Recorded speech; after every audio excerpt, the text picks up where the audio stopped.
CPI MLA నాయకులు రంగారావు గారితో మాట్లాడదాం. రంగారావు గారు, సాధారణంగా ఈ కమ్యూనిస్టు పార్టీలు పేదల పక్షాన నిలబడతాయి, ఎనీ మూమెంట్ ఫైటింగ్కి రెడీగా ఉంటాయి, వాళ్ళ పక్షాన నిలబడి పోరాటం చేస్తాయి అనేటువంటి పేరు ఉంది. అది మనం చూస్తూనే వచ్చాం. కానీ ఎందుకో ఇప్పుడు కాస్త సైలెంట్ అయింది అనేటువంటి విమర్శలు ప్రజల నుంచే వస్తున్నాయి. ఈవెన్ భూదాన్ భూముల విషయంలో కూడా అక్కడికి ఎవరు వామపక్ష పార్టీలకు సంబంధించినటువంటి నేతలు రాలేదు, ఈ మొత్తం జరుగుతున్నటువంటి తతంగాన్ని అడ్డుకోలేదు అని చెప్పేసి అక్కడ ఉన్నటువంటి వాళ్ళు కూడా మాట్లాడారు, మేము విన్నాం. ఓకే మేడం, ప్యానెల్లో ఉన్న వాళ్ళందరికీ, రోజా గారికి, రాజ్ న్యూస్ ప్రేక్షకులకి ముందుగా అభినందన తెలియజేస్తా ఉన్నాను. ముందుగా వెలుగుమట్ల భూదాన్ భూముల గురించి తగిన సమాచారాన్ని తెలుసుకోకుండా చాలా మంది మాట్లాడుతున్నారు అనేటువంటిది మేము భావిస్తాం. ఆ వెలుగుమట్ల భూముల్లో ఇండ్లేసుకున్నటువంటి వాళ్ళలో ఎక్కువ మంది కమ్యూనిస్ట్ పార్టీకి చెందినటువంటి వాళ్ళే ఉన్నారు. దానికి ఒక కమ్యూనిస్ట్ పార్టీ నాయకత్వం వహిస్తున్నది. దానికి సంబంధించింది గ్రామీణ పేదల సంఘం అని కానీ యూసీసీఆర్ఎంఎల్ అనేటువంటి పార్టీ దానికి నాయకత్వం వహిస్తూ ఉన్నది. వాళ్ళు వాస్తవంగా 2018 డిసెంబర్ 25వ తారీఖు నాడు అక్కడికి వెళ్ళి అడవిగా ఉన్నటువంటి దాన్ని సదును చేసుకొని వాళ్ళు ఇండ్లేసుకునే ప్రయత్నం చేశారు. 2019 ఫిబ్రవరి 25వ తారీఖు నాడు వాళ్ళు ఒక లేఅవుట్ తీసుకొని డ్రా తీసుకొని 400 మంది ప్లాట్లు వేసుకున్నారు. ఇది వాస్తవానికి సంబంధించినటువంటిది. దాంట్లో వేసుకున్న తర్వాత కొంచెం నీళ్ల కోసము, తర్వాత కరెంటు కోసం వాళ్ళు జనరేటర్లు ఏర్పాటు చేసుకొని వాళ్ళు జీవనం కొనసాగిస్తున్నటువంటి స్థితి ఉంది. అప్పటికే ప్రభుత్వం, బీఆర్ఎస్ ప్రభుత్వం ఉన్నది. అప్పటికి వాళ్ళకి నీళ్ళు ఇవ్వకుండా, కరెంట్ ఇవ్వకుండా, రోడ్లు ఇవ్వకుండా ఇబ్బంది పెడితే వాళ్ళు అనేక సార్లు కరెంటు కోసం, నీళ్ల కోసం అభిజీది పెట్టినటువంటి స్థితి కూడా ఉంది. అధికారులు కానీ, ప్రభుత్వం కానీ, పోలీస్ యంత్రాంగం కానీ మీరు అక్రమంగా వచ్చారు కాబట్టి ఖాళీ చేయాలని చెప్పి మీకు పట్టాలు లేవు అనేటువంటి పద్ధతుల్లో వాళ్ళు అనేక కొర్రీలు పెడితే వీళ్ళు హైకోర్టుకి వెళ్ళి కొన్ని ఇంజక్షన్ ఆర్డర్స్ తీసుకున్నటువంటి మాట వాస్తవం. ఇంజక్షన్ ఆర్డర్స్ ఇచ్చిన తర్వాత అందులో ఉన్నటువంటి భూదాన్ భూమిలో ఉన్న బోర్డులో ఉన్నటువంటి ఒక ఉద్యోగి వీళ్ళకి పట్టాలు ఇచ్చారు. ఆ పట్టా హక్కులు ఇప్పుడు ఆ ప్రజల దగ్గర లేవు, ఆ నాయకత్వం దగ్గర ఉన్నటువంటి స్థితి ఉన్నది. కాబట్టి ఆ పట్టాలు వచ్చిన తర్వాత 400 మంది స్థిరం ఏర్పాటు చేసుకునేటువంటి బదులు అందులో కొంతమంది ఒక గ్రూప్గా తయారైపోయి ఒక దురాశకు గురైపోయి పక్కనున్న 31 ఎకరాలు కూడా మనకు భూములు వస్తాయి, 400 ప్లాట్లే కాదు ఇంకా 900 ప్లాట్లు, 1000 ప్లాట్లు వస్తాయి అని చెప్పి అనేక మంది దగ్గర వసూలు చేయడం ప్రారంభించి 50,000 నుంచి 5 లక్షల రూపాయల దాకా వసూలు చేసి కొన్ని 10 కోట్ల రూపాయలు వసూలు చేసినటువంటి ఫలితంగానే అక్కడ పెద్ద అల్లకల్లోలం జరిగినటువంటి విషయం ఉంది. అనేక కంప్లైంట్, పోలీస్ స్టేషన్లో కంప్లైంట్, బయట పంచాయతీలు, ఘర్షణలు తీవ్రంగా జరిగింది.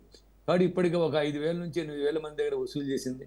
ప్లాట్ ఇవ్వకపోయేసరికి ఆ ప్లాట్లు ఎందుకు ఇవ్వట్లేదు అనేటువంటిది ఓ చర్చ ప్రారంభమై అది కూడా అధికారుల దృష్టికి వెళ్ళి దీన్ని అవకాశంగా తీసుకొని అధికారులు మీకు అసలు పట్టాలు లేవు, ఖాళీ చేయాలనేటువంటి పద్ధతిలో ఆందోళన చేస్తూ ఉన్నారు.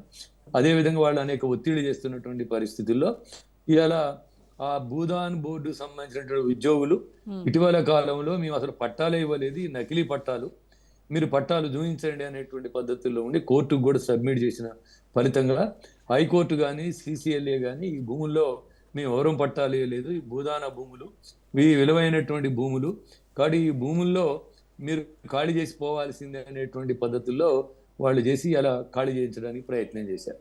మేము అడిగేది ఏంటంటే వాళ్ళు చట్టబద్ధంగా నివాసానికి ఉండడానికి వచ్చారా, చట్ట విరుద్ధంగా వాళ్ళు పేదలు ఆశ కోసమో లేకపోతే వాళ్ళు గూడు కోసం వచ్చారనేటువంటి ఒక అంశం పక్కన పెడితే ఇంతమంది పేదలు ఒక 8 సంవత్సరాలుగా అక్కడ జీవిస్తున్నారు, ఒక గూడును ఏర్పాటు చేసుకున్నారు, వాళ్ళు ఒక రకంగా అక్కడ వాళ్ళ జీవితాన్ని కొనసాగిస్తున్నారు, పసి పిల్లల దగ్గర నుంచి చదువుకునేటువంటి పిల్లల దాకా ఉన్నారు. అలాంటిటువంటి పరిస్థితుల్లో వాళ్ళకి అక్కడ స్థిర నివాసం ఏర్పాటు చేయడానికి అందులో నిజంగా అనర్హులు ఎవరు ఉంటే పక్కన పెట్టి, అక్రమాలు చేసినటువంటి వాళ్ళు ఎవరు ఉంటే పక్కన పెట్టి అర్హులైనటువంటి వాళ్ళకి పట్టాలు ఇవ్వగలిగితే అది ఉపయోగం ఉండేది అనేటువంటిది మేము భావిస్తున్నాం. ప్రభుత్వం అటు నోటీసులు ఇవ్వకుండా, అదేవిధంగా ముందస్తు చర్యలు తీసుకోకుండా, ప్రత్యేకంగా వాళ్ళకి పునరావాసం కల్పించకుండా, ప్రత్యామ్నాయం ఉంచకుండా ఒక రోజుకి అది బుల్డోజ్ చేసి తీసేసేటువంటి పద్ధతులు అనేక మంది బతుకుల్ని బుగ్గిపాలు చేసినటువంటి స్థితి ఉంది. దీన్ని మేము ఖండిస్తా ఉన్నాం. ఇది ఒకటైతే. రెండోది, మీ రోజా గారు అడిగినటువంటి ప్రశ్నకు సంబంధించినటువంటిది కమ్యూనిస్టులు సైలెంట్గా ఉన్నారు. కమ్యూనిస్టులు ఎప్పుడు సైలెంట్గా లేరు. అందరు అనుకునేటువంటి వయలెంట్ కూడా లేరు దానికి సంబంధించినటువంటిది. అప్పుడు హేతుబద్ధంగా విషయాన్ని బట్టి విషయ ప్రాతిపదిక ఉన్నారు. మీరు ఖమ్మం జిల్లాని ఇంతకుముందు పెద్దలు ఎవరో చెప్తున్నారు. ఖమ్మం జిల్లాలో అయితే ఖమ్మం జిల్లా ఉన్నటువంటి ఏజెన్సీ ప్రాంతాల నుంచి అన్ని ప్రాంతాల్లో ప్రజలకి భూములు దక్కాలని, ఇండ్లు స్థలాలు రావాలని చెప్పి పోరాడి లక్షల ఎకరాల భూమిని పంచినటువంటిది కమ్యూనిస్టులు. మా పార్టీతో సహా కమ్యూనిస్టులు అందరూ భూములు పంచారు, ఇండ్లు పంచారు. దాదాపు 100 గ్రామాల్ని నిర్వాసిత ఆదివాసీలతోని ఛత్తీస్గఢ్ నుంచి వాళ్ళు పొట్ట చేత పట్టుకుని వచ్చినటువంటి వాళ్ళు అందరితోటి మేమే 100 గ్రామాలు నిర్మించి వాళ్ళకి ఓటు హక్కు కోసం, వాళ్ళకి అనేక హక్కుల కోసం, పొడు హక్కుల కోసం కొట్టాడినటువంటి చరిత్ర ఉంది. కాబట్టి ఇక్కడ ఆ బుల్డోజ్ చేసేటప్పుడు చుట్టూ 4000 మంది పోలీసులను పెట్టి ఎవరిని రానియకుండా స్థితిలో ఎందుకు పోలేదని చెప్పి ఎవరో యూట్యూబ్ ఛానల్ వాళ్ళు రేటింగ్ కోసం మాట్లాడినటువంటి మాటల్ని మనం పరిగణలోకి తీసుకుంటే తప్పు అనేటువంటిది మేము భావిస్తాం. ఈ రోజు మా కార్యకర్తలు, ఇతర అఖిలపక్ష కార్యకర్తలందరినీ కలుపుకొని వాళ్ళ బాధితుల్ని కలిసాం, ఇవాళ కలెక్టర్ని కలిసాం.